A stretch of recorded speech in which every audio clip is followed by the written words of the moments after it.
Once upon a time, there was a village of hunters who lived not far from Benares. There was another village of hunters nearby as well. The chiefs of these two villages were good friends. One had a son, and the other had a daughter. They planned to have the two marry when they came of age. Even though both children lived in hunting villages, they never harmed a single living being. The first chief had a son named Tukulaka. When Tukulaka was 16 years old, his parents said to him, "Son, we have a bride for you." Tukulaka, whose previous birth had been in the Brahma world, had no desire to live the life of a householder. His parents asked 3 times, and Tukulaka denied them 3 times. In the second village, the chief had a daughter named Parika.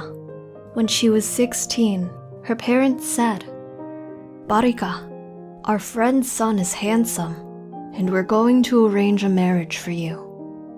Parika, also having just come from the Brahma world, closed her ears and refused. Tukulaka, hoping to nip this marriage talk in the bud, sent a private message to Parika saying, "If you wish to live as a wife to a husband, go look for another man. I have no wish for such a thing." Simultaneously, Parika had the same thought.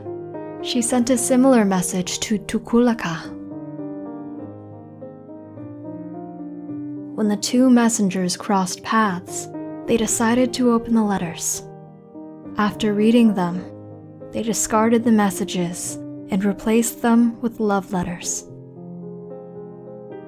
Eventually, the two children had no choice but to accept the marriage that was arranged by the two chiefs.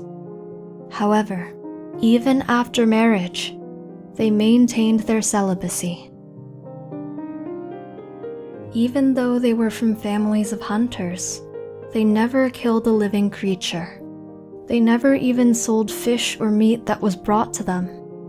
Their parents reprimanded them. "What good are you to your families if you refuse to kill anything?" Tukulaka then said, "If we are of no good to our families, please give us leave. We will become ascetics."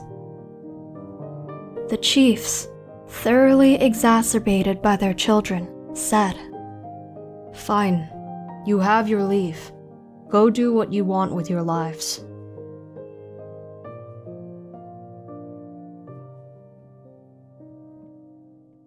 And so, Tukulaka and Parika followed the banks of the Ganges River and entered the Himawat region. When they found the Megha Samata River, they followed it to its source. At that moment, Saka, the king of gods, felt his seat get very hot. This usually happens when beings of significant paramitas, qualities of character, are in need of assistance. When Saka looked down at Earth, he saw that these two beings wished to leave the world, and they needed shelter. Saka had one of his angels build 2 huts at the source of the Megha Samata River. When Tukulaka and Parika got there, they saw the huts and knew that they were gifts from Saka. Tukulaka ordained himself, and then ordained Parika. They lived in harmony with nature and practiced metta, or loving kindness. The birds and beasts could sense the metta and also lived in peace with each other. Parika would collect water and food, sweep the hermitage, and do all that needed to be done. One day, Saka looked down at the pair of ascetics. Having lived a very long time, Saka knew that the couple would soon experience danger due to the karma that they had created in their past lives. Saka adopted a human form and went to visit Tukulaka. Saka said, "Sir, I foresee a danger which will threaten you both. You must have a son so that he can take care of you." Tukulaka refused and said, "Saka, how could you recommend such a thing? We have maintained our celibacy and renounced sensual pleasures, yet you would have us make a child?" Saka then said, "If you will not do as I request, then at the proper time, touch Parika's navel with your finger." Tukulaka did what he was told, and at the right time, touched Parika's navel. Then, the Porisat descended from the heavenly realms and entered Parika's womb. After 10 months, Parika gave birth to a healthy, golden-hued baby boy. They named him Suwana-sama.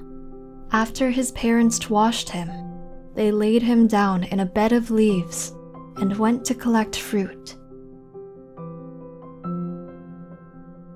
The young Sama was then cared for by the Kinaras, beings that are half human, half bird. They cherished him and looked after his health and safety. As he grew, Sama would help with chores and often fetched water from the river. What did you learn from this story? We hope you enjoyed the video. Click like if you did, and click subscribe if you want to see our uploads.